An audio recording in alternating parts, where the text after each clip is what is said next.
Nous lisons la parole de Dieu, ce texte de Détention chapitre 2, verset 3 à 15. La Bible dit que personne ne vous séduise d'aucune manière. Car il faut que l'apostasie soit arrivée auparavant et qu'on ait vu paraître l'homme du péché, le fils de la perdition.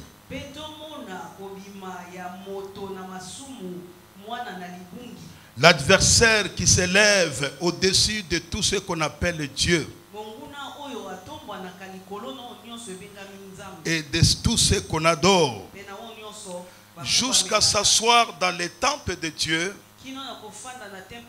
se proclamant lui-même Dieu. Ne vous souvenez-vous pas que je vous disais ces choses lorsque j'étais encore chez vous? Et maintenant, vous savez ce qui le retient, afin qu'il ne paraisse qu'à son temps. Car le mystère de l'iniquité agit déjà. Il faut seulement que celui qui le retient ait encore disparu. Et alors paraîtra l'impie que le Seigneur Jésus détruira par le souffle de sa bouche et qui l'anéantira par l'éclat de son avènement. L'apparition de cet impie se fera par la puissance de Satan, avec toutes sortes de miracles, de signes et de prodiges mensongers, et avec toutes les séductions de l'iniquité pour ceux qui périssent parce qu'ils n'ont pas reçu l'amour de la vérité pour être sauvés.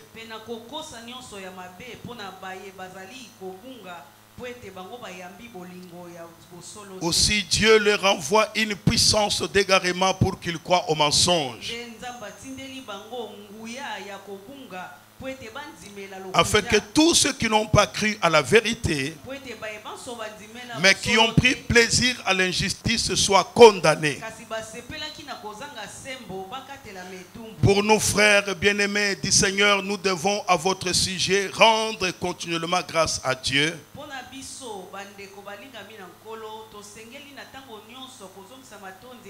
parce que Dieu vous a choisi dès le commencement pour le salut, par la sanctification de l'esprit et par la foi à la vérité.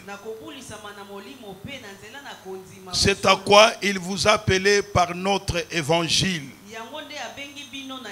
pour que vous possédiez la gloire de notre Seigneur Jésus-Christ. Ainsi donc, frères, demeurez fermes et retenez les instructions que vous avez reçues, soit par notre parole, soit par notre lettre.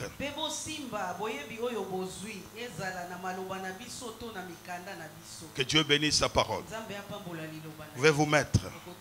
Tout au long de cette semaine, comme je l'ai dit, nous parlerons sur les signes de l'avènement de l'Antichrist. Selon la Bible, l'avènement de l'Antichrist est une chose certaine. C'est lui qui va orchestrer la dernière attaque violente contre Christ et les saints juste avant l'établissement par Christ du royaume de Dieu sur la terre. La venue de l'Antichrist se fera par plusieurs signes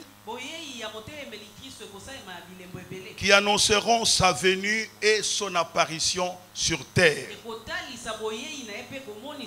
Et c'est comme ça, lorsque l'apôtre Paul va écrire aux chrétiens de Thessalonique,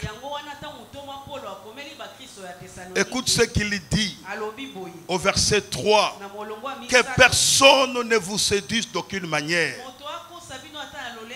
car il faut que l'apostasie soit arrivée auparavant.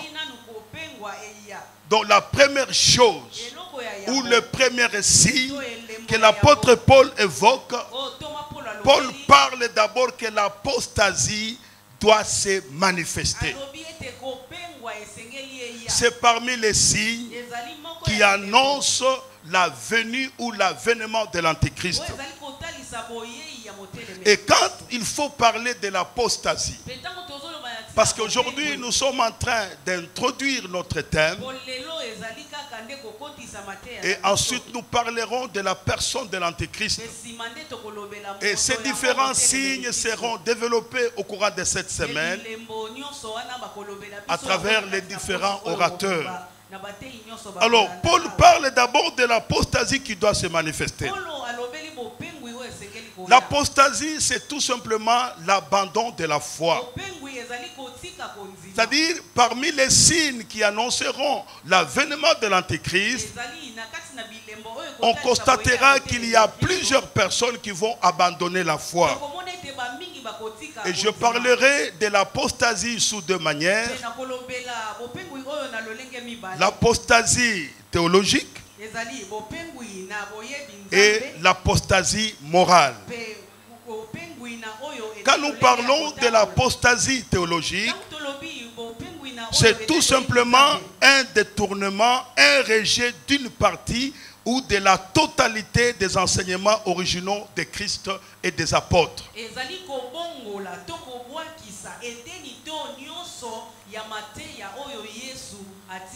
C'est un détournement.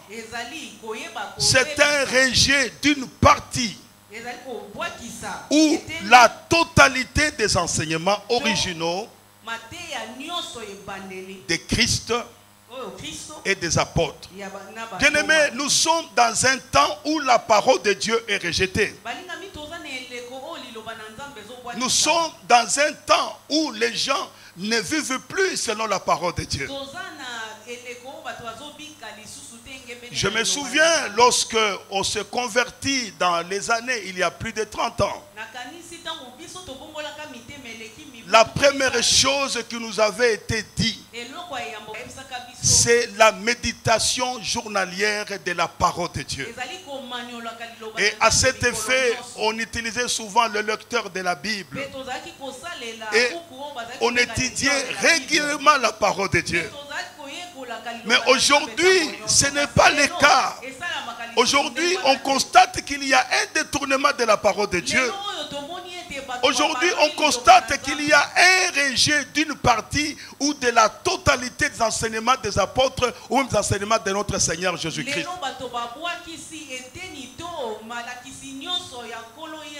Tout simplement parce que plusieurs abandonnent la foi.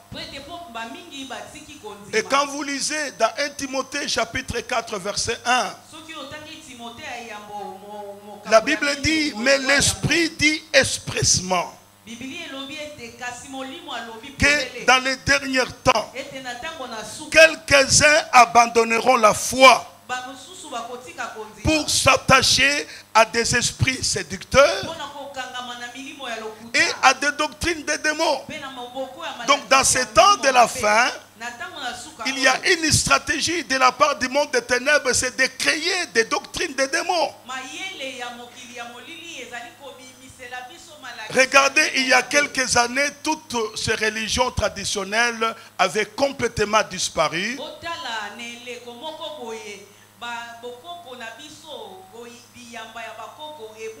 Mais aujourd'hui, les religions traditionnelles commencent à revenir avec force. Ce sont des esprits séducteurs. Il y a des doctrines des démons qui sont créées par-ci, par-là, dans le but de séduire le peuple de Dieu, afin que celui-ci abandonne la foi. Regarde même ce que Paul a dit à Timothée. Dans 2 Timothée chapitre 4, versets 3 à 4. Paul exhorte Timothée en lui disant, prêche la parole de Dieu en toutes circonstances favorables ou non. Insiste en instruisant. Fais-le avec douceur, car il viendra un temps où les hommes ne supporteront pas la saine doctrine, mais ayant la démangeaison d'entendre les choses agréables, Ils se donneront une foule de docteurs selon leurs propres désirs. Ils détourneront l'oreille de la vérité et se tourneront vers le fable. C'est l'aspect de l'apostasie théologique, l'abandon totalement de la foi, le détournement, le rejet complètement de la parole de Dieu.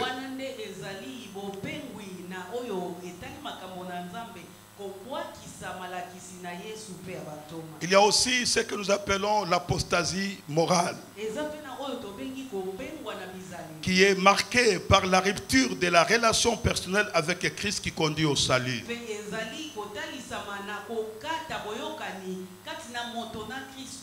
Les apostats pensent proclamer la bonne doctrine et l'enseignement du Nouveau Testament, tout en ayant abandonné la morale divine.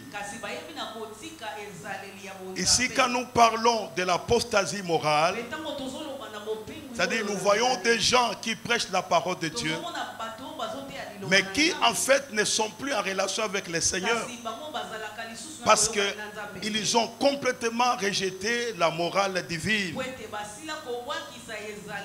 Ils peuvent bien prêcher la parole de Dieu, mais leur vie n'est pas conforme à la parole de Dieu. Vous allez voir, même à un certain moment, Dieu avait parlé aux Juifs de cette manière, à travers le prophète Ésaïe. Dans Ésaïe chapitre 29, le verset 13, le Seigneur dit: quand ce peuple s'approche de moi, il m'honore de la bouche et des lèvres, mais son cœur est éloigné de moi, et la crainte qu'il a de moi n'est qu'un précepte des traditions humaines. C'est ça l'attitude, l'abandon de la morale divine. C'est-à-dire, vous montrez l'apparence de la piété. Vous êtes blanchis dehors, mais dedans c'est l'impureté. Ce qui se fait, c'est l'impureté. Donc vous présentez une apparence trompeuse, mais qui en réalité vous n'êtes pas en relation avec Christ, parce que vous avez complètement rejeté la morale divine. C'est comme ça que même Jésus avait parlé sur les pharisiens en ces termes. Dans Matthieu chapitre 23, le verset 27, Jésus dit: malheur à vous scribes et pharisiens, hypocrites, parce que vous nettoyez les dehors de la coupe et du plat et qu'au-dedans ils sont pleins de rapines et d'intempérance.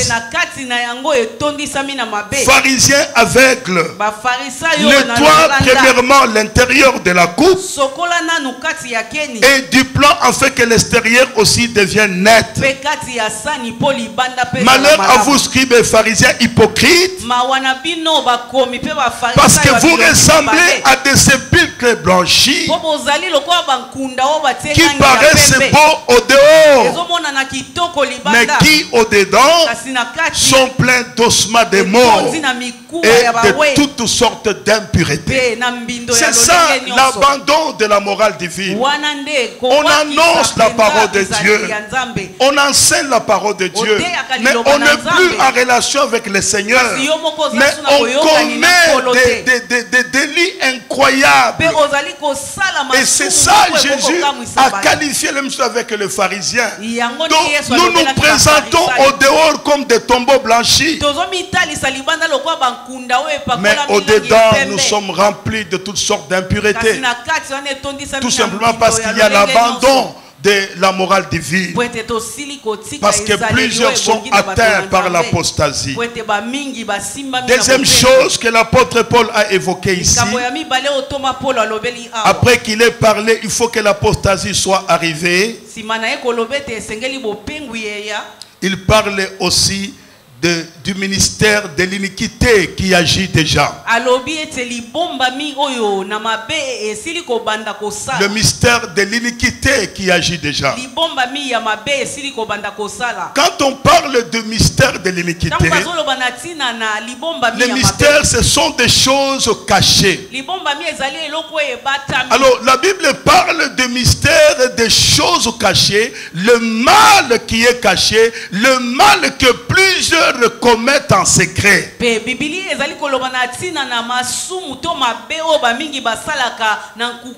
Parce qu'il parle le ministère de l'iniquité qui agit déjà.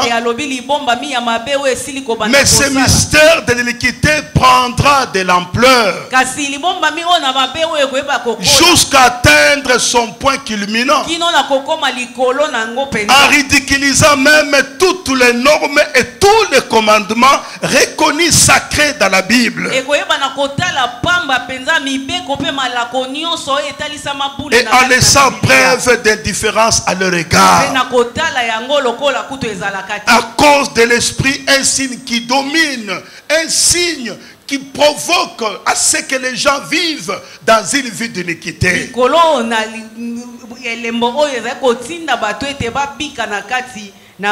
Et c'est parmi les signes qui annonceront la venue ou l'avènement de l'Antéchrist. Le mal va s'accroître. Le mal va s'empirer jusqu'à dépasser les normes prescrites par la parole de Dieu. Et c'est ce que nous sommes en train de voir aujourd'hui. Ce qui se passe à travers le monde, ça montre que le mal est en train de croître. Parce qu'il y a des choses qui, des années passées, on ne veut pas les voir, on ne veut pas croire qu'il y a ces choses qui peuvent se réaliser. Mais aujourd'hui, c'est devenu officiel. Où vous voyez les hommes se marier entre eux, où vous voyez les femmes se marier entre elles. Ça montre que le mal est en train de s'accroître. Et ce sont des signes, ou c'est parmi les signes qui annoncent l'avènement de l'Antéchrist. Et si il faudrait parler du troisième signe, Paul dit ceci. Lorsqu'il parle de l'apostasie, lorsqu'il parle du mystère de l'iniquité, mais au verset 6, au 7, il dit car le mystère de l'iniquité agit déjà, mais il faut que seulement celui qui le retient encore ait disparu. Qui retient le mystère de l'iniquité? C'est lui qui le retient. Ah, on se réfère directement au Saint-Esprit. Car lui seul a le pouvoir de retenir le mal. Le ministère de restriction du péché qu'exerce le Saint-Esprit est à grande partie assumé par l'Église.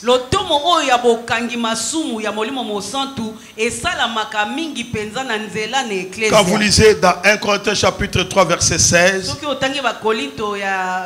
avait dit que ne savez-vous pas que vous êtes le temple de Dieu et que l'Esprit de Dieu habite en vous. Quand vous allez dans Matthieu chapitre 5, verset 13 à 14, il avait dit que vous êtes les sels de la terre. Mais si le sel perd sa saveur, avec quoi la lui rendra? Donc, il ne sert plus qu'à être jeté dehors et foulé aux pieds par les hommes. Vous êtes la lumière du monde. Une ville située sur une montagne ne peut être cachée.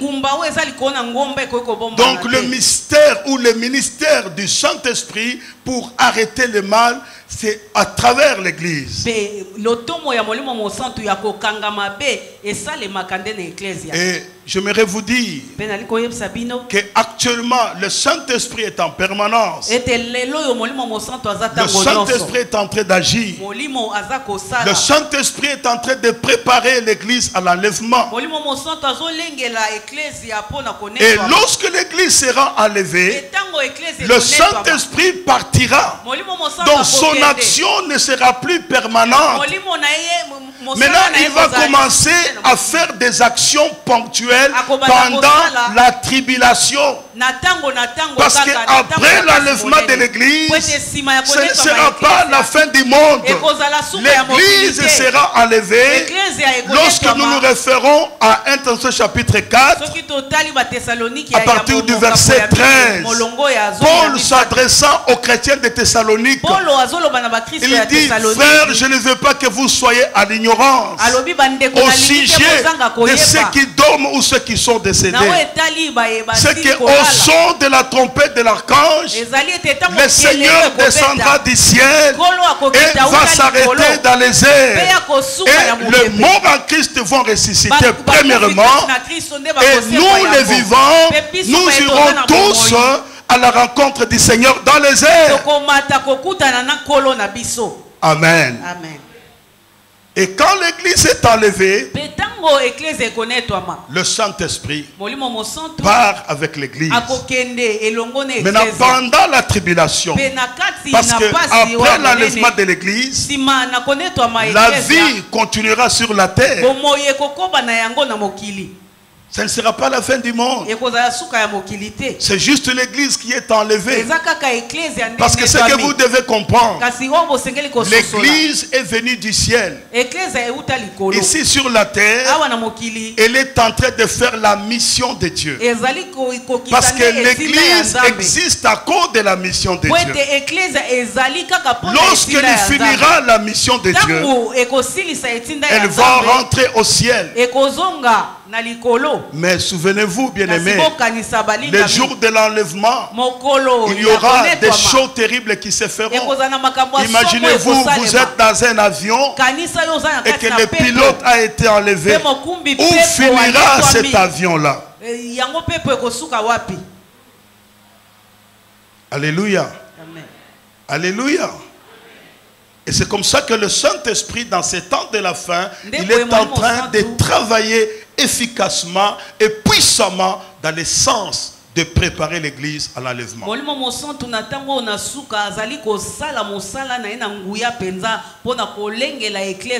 pendant la tribulation, son action ne sera plus permanente, mais il va commencer à agir dans des occasions qui vont se présenter. C'est comme ça quand vous lisez Apocalypse chapitre 7, verset 9 à 14. Jean écrit ceci. Jean décrit une scène dans le cieux. Il dit une grande multitude de gens de toutes nations venant au salut par la foi en Jésus-Christ.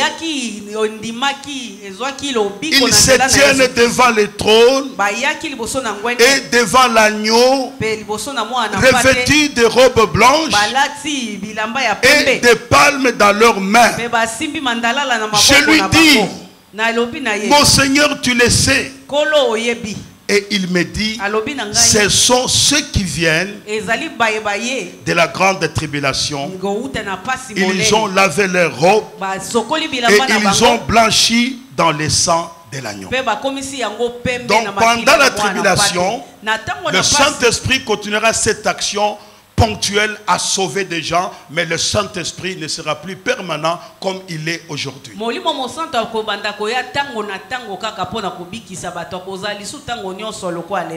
Alors là, il dit qu'il faut que celui qui les retient ait disparu. Alors au verset 9, on nous parle des autres signes de l'avènement de l'Antéchrist. On dit l'apparition de cet impie se fera par la puissance de Satan, avec toutes sortes de miracles, des signes et des prodiges mensongers. Donc il y aura cette puissance de Satan qui va se manifester à travers le miracle, à travers les signes et des prodiges, mais des signes et prodiges mensongers, parce que Dieu opère des miracles jusqu'aujourd'hui. Le temps des miracles n'est pas passé. Parce que je m'aimerais dire au peuple de Dieu, ne croyez pas que lorsqu'on parle que la puissance de Satan va se manifester à travers le miracle, que Dieu n'opérera plus le miracle. Non.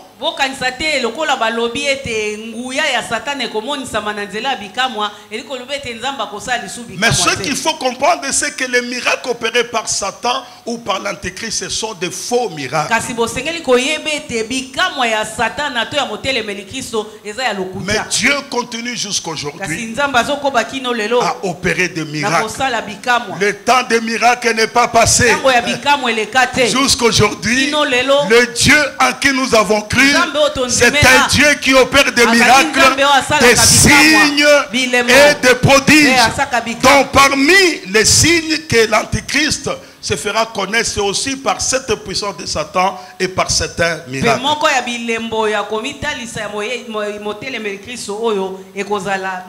Et au verset 10, on nous parle avec toutes les séductions de l'iniquité.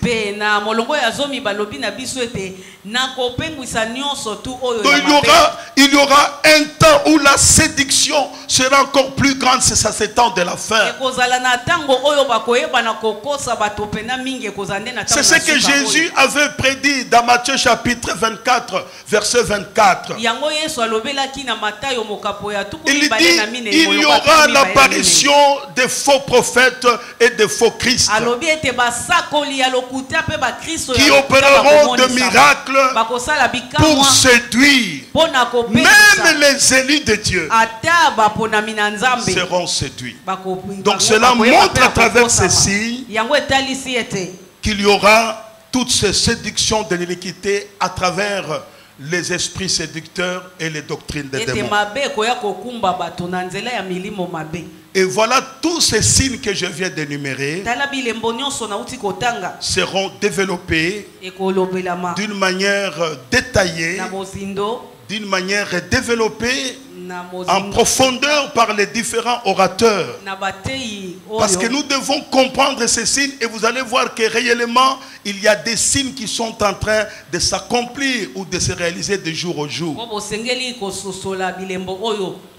Alors ce soir, j'aimerais dans les minutes qui restent de parler de la personne de l'Antéchrist. Parce que dans Thessaloniciens chapitre 2, versets 3 à 4, Paul parle de cet homme. Il dit que personne ne vous séduit d'aucune manière. Il faut que l'apostasie soit arrivée auparavant et qu'on ait vu paraître l'homme du péché, l'homme de la perdition. Donc cet homme amènera le peuple vers le péché, vers la perdition.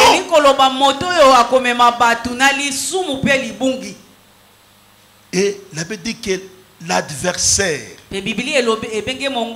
au verset 4, qui s'élève au-dessus de tout ce qu'on appelle Dieu. Donc il va s'élever au-dessus, il sera appelé, il sera considéré comme un Dieu. Ou de ce qu'on adore. Les gens vont l'adorer.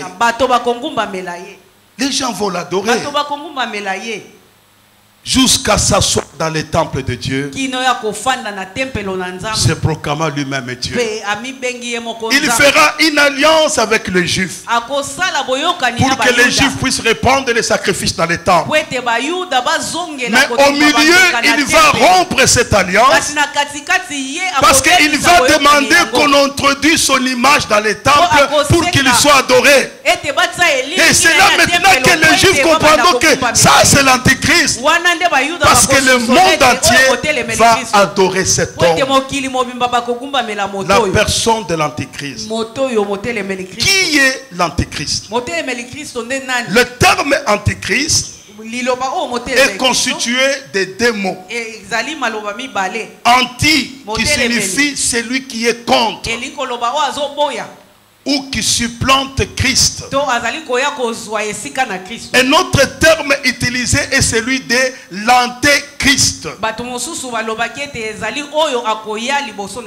1 Jean chapitre 2 verset 22, l'abbé dit ceci: qui est menteur sinon celui qui nie que Jésus est le Christ? Celui-là est l'antéchrist qui nie le Père et le Fils. C'est cet homme-là. L'abbé dit il sera contre Christ. Il va supplanter Christ.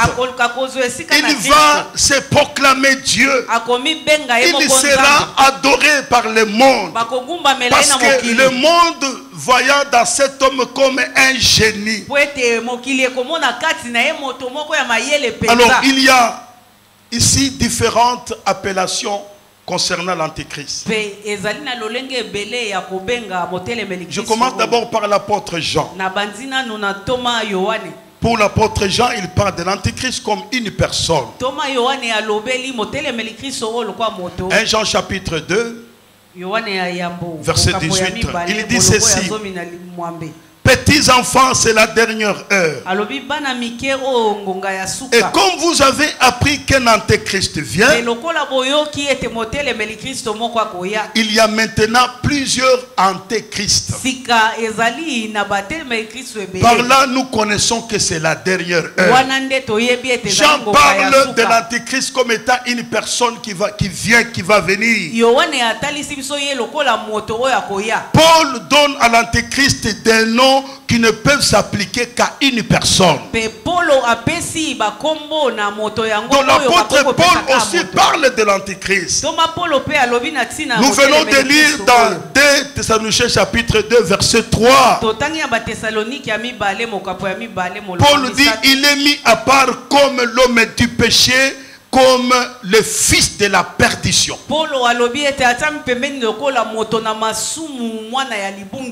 Paul parle aussi de l'antéchrist.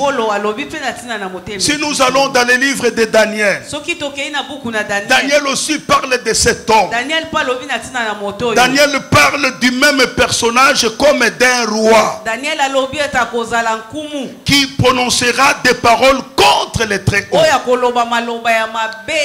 Dans Daniel chapitre 7 verset 25, il avait dit qu'il prononcera des paroles contre les Très-Hauts. Daniel parle de la même personne qui va changer la loi de Dieu, ses jours et ses fêtes.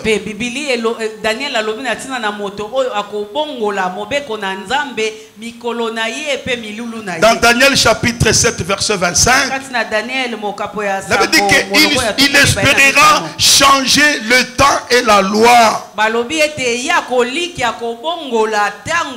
Et Daniel parle de lui comme un destructeur. Dans Daniel chapitre 12 verset 12, Daniel continue à parler de cet homme. Il dit heureux celui qui attendra, qui arrivera jusqu'à 1335 jours.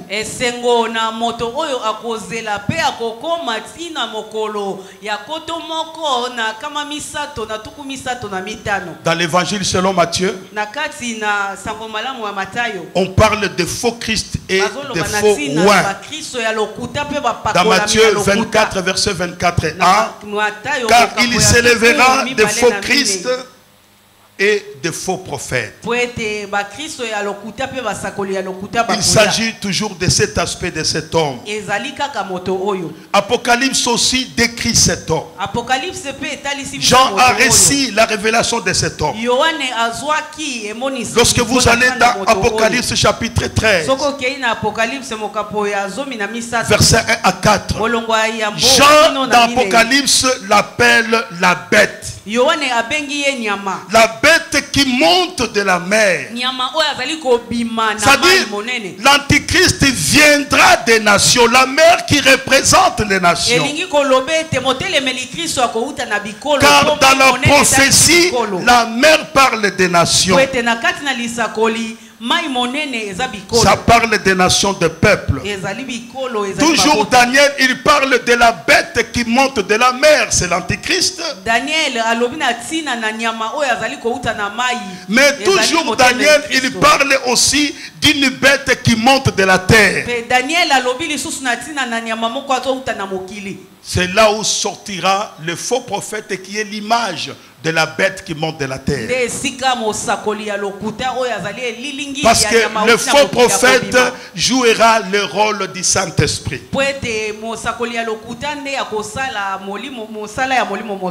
Alors quand vous voyez maintenant ensemble,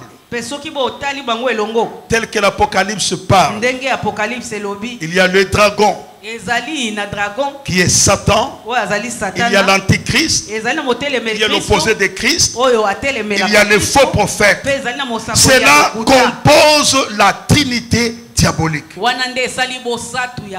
Donc comme nous avons Dieu le Père, le Fils et le Saint-Esprit, de la même manière de l'autre côté, il y a Satan, il y a l'antichrist, il y a le faux prophète. Ce que vous devez savoir, l'antichrist sera en effet le plus grand adversaire de notre Seigneur Jésus-Christ. Jésus lui-même a parlé de l'antichrist. Dans Jean chapitre 5, le verset 43, écoute ce que notre Seigneur Jésus a dit. Il dit, je suis venu au nom de mon Père et vous ne me recevez pas. Si un autre vient à son propre nom, vous le recevrez. Là, il parle de la manière dont le monde va recevoir, va accueillir l'antichrist. Alors, le contexte maintenant de son apparition. Le contexte de son apparition. Ici, j'aimerais citer deux périodes où l'antéchrist va faire son apparition.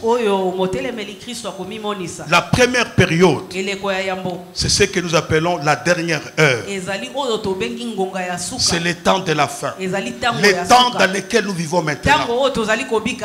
L'esprit d'antéchrist est là. Il y a des précurseurs de l'antéchrist. C'est ce que 1 Jean 2, 18 à 19 dit. 1 Jean 2, 18 à 19, l'abbé dit ceci. Petits enfants, c'est la dernière heure.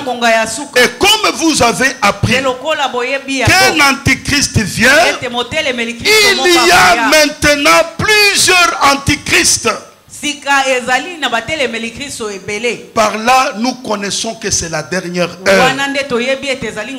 Écoute ce que Jean dit. Ils sont sortis du milieu de nous. Mais ils n'étaient pas les nôtres. Ils seraient demeurés avec nous. Mais cela est arrivé afin qu'il fût manifesté que tous ne sont pas des nôtres. Bien-aimés, tous ne sont pas des nôtres.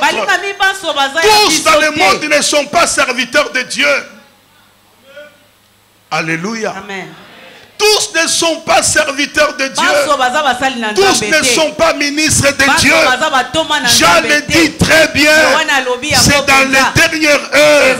Il y a maintenant plusieurs antichrists. La Bible dit qu'ils étaient au milieu de nous. Ils sont sortis de nous parce qu'ils n'étaient pas les nôtres. C'est là où la Bible dit dans 1 Jean, bien-aimés, n'ajoutez pas foi à tout esprit. N'ajoutez pas foi à tout esprit. Il faut éprouver les esprits.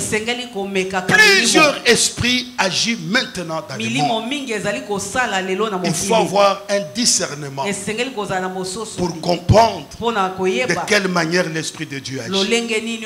Parce qu'il y a plusieurs antichrists qui sont là avec l'objectif d'amener le peuple à la perdition. Parce que lui-même, il est le fils de la perdition. Écoute, 2 Jean 7 le dit encore. 2 Jean 7 dit ceci. Car plusieurs séducteurs sont entrés dans le monde qui ne confessent point que Jésus-Christ est venu en chair. Celui qui est tel, c'est le séducteur et l'antichrist. Donc, si nous vont parler de son apparition, là maintenant, dans ces temps de la fin, il est là parce que parmi nous, il y a plusieurs antichrists qui agissent. Parmi nous, il y a plusieurs esprits séducteurs qui agissent. Tout cela pour préparer maintenant l'apparition physique de l'antéchrist. Et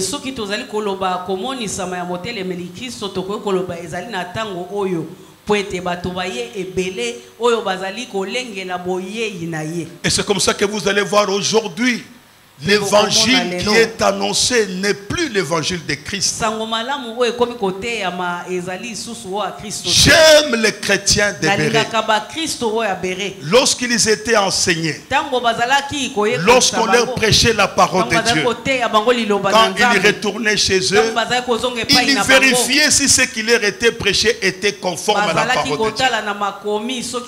C'est le temps aussi de vérifier si ce qui est prêché est conforme. Si vous vérifiez cela, vous allez comprendre que nous sommes déjà dans les temps de la fin et qu'au milieu de nous, plusieurs esprits séducteurs agissent et au milieu de nous, il y a plusieurs antichrists.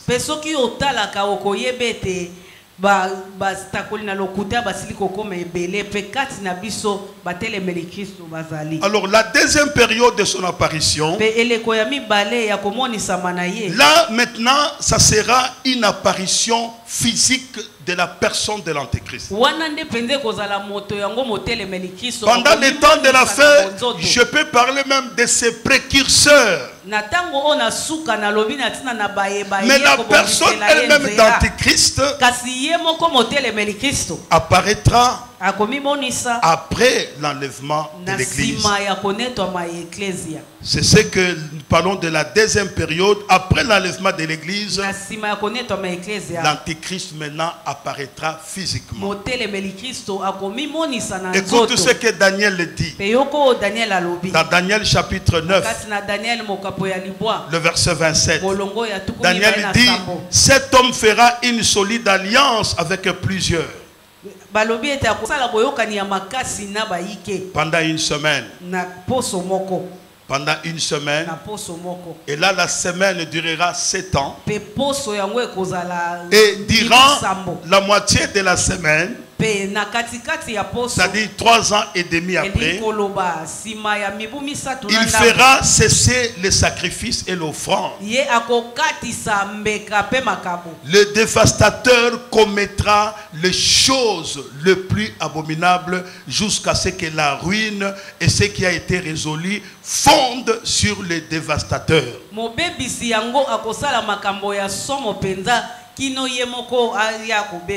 Là, après l'enlèvement, c'est son apparition physique. Bien-aimé, il paraîtra. Daniel parle d'un roi. Apocalypse parle de la bête. C'est-à-dire que ce serait un roi qui va dominer sur ce monde, sur cette terre.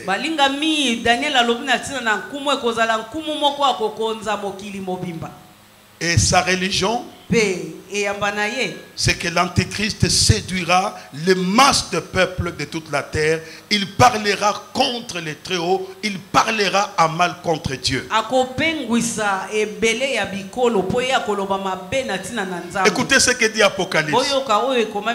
Jean a vu cette révélation dans Apocalypse chapitre 13, le verset 6, le verset 5 et le verset 4. J'ai lu le verset 6. Le verset dit que et la bête ouvrit la bouche pour proférer des blasphèmes contre Dieu. Pour blasphémer son nom et son tabernacle et ceux qui habitent dans le ciel. L'Antichrist étonnera le monde par ses discours. Apocalypse 13, 5 dit: l'Antéchrist réussira à se faire adorer par toute la terre. Et au verset 4,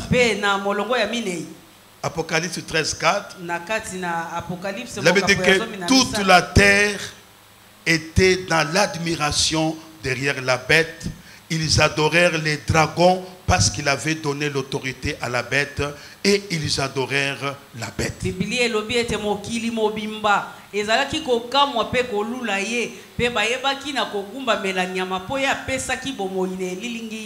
Cet homme régnera. Mais après son règne, il y aura sa chute. Il y aura sa chute. Concernant la défaite de l'Antéchrist à la fin de la tribulation, c'est que Satan va rassembler les nations à Armageddon sous la direction de l'Antéchrist pour faire la guerre à Dieu et à son peuple dans une bataille à laquelle participera le monde entier. Mais Apocalypse 16, 16 dit: ils les rassemblèrent dans les lieux appelés en hébreu Armageddon. Et le moment venu, Christ reviendra et interviendra de manière surnaturelle pour détruire l'Antéchrist, son armée et tous ceux qui auront désobéi à l'évangile. Et Christ va instaurer le royaume des milléniums. Nous allons régner avec Christ 1000 ans sur terre avec Christ. Et j'aimerais clôturer par ce que dit Apocalypse chapitre 19 à partir du verset 15. Apocalypse 19 verset 15. Il avait dit ceci: lorsque Christ va opérer sa victoire sur la bête et sur les faux prophètes. Au verset 15, il est dit: de sa bouche sortait une épée aiguë pour frapper les nations. Il les pètera avec une verge de fer. Et il foulera la cuve du vin de l'ardente colère de Dieu Tout-Puissant. Il avait sur son vêtement et sur sa cuisse un nom écrit: Roi des rois et Seigneur des seigneurs. Et j'ai vu un ange qui se tenait dans le soleil, et il cria d'une voix forte disant à tous les oiseaux qui volaient par milliers du ciel: venez, rassemblez-vous pour le grand festin de Dieu, afin de manger la chair des rois, la chair des chefs militaires, la chair des puissants, la chair des chevaux et de ceux qui le montent, la chair de tous ces libres esclaves, petits et grands. Et verset 19: et j'ai vu la bête et le roi de la terre et leurs armées rassemblées pour faire la guerre à celui qui était assis sur le cheval et à son armée. Verset 20. Et la bête fut prise avec elle. Et les faux prophètes qui avait fait devant elle le prodige. Il avait séduit ceux qui avaient pris la marque de la bête et adoré son image. Parce qu'il faut porter la marque de la bête qui est de 666. Cette marque sera imposée à toute personne pendant la tribulation. Et c'est le faux prophète qui a fait ce travail. Parce que les faux prophètes jouent le rôle du Saint-Esprit. Et devant les prodiges par lesquels il avait séduit ceux qui avaient pris la marque de la bête, ils furent tous deux jetés vivants dans l'état ardent de feu et de soufre. L'Antéchrist régnera, mais il va aussi chuter. Que Dieu bénisse sa parole. Nous voulons ce soir élever notre Seigneur. Nous voulons lui dire qu'il est merveilleux, c'est Jésus. C'est Jésus qui nous a rachetés à un grand prix. Que c'est Jésus nous aide à mener une vie chrétienne convenable de victoire. Que c'est Jésus nous soutienne dans notre foi. Que nous ne soyons pas séduits par les séducteurs. Que nous ne soyons pas séduits par les faux enseignements. Est-ce qu'on peut élever nos voix, commencer à prier? Est-ce que quelqu'un peut commencer à prier là où il est?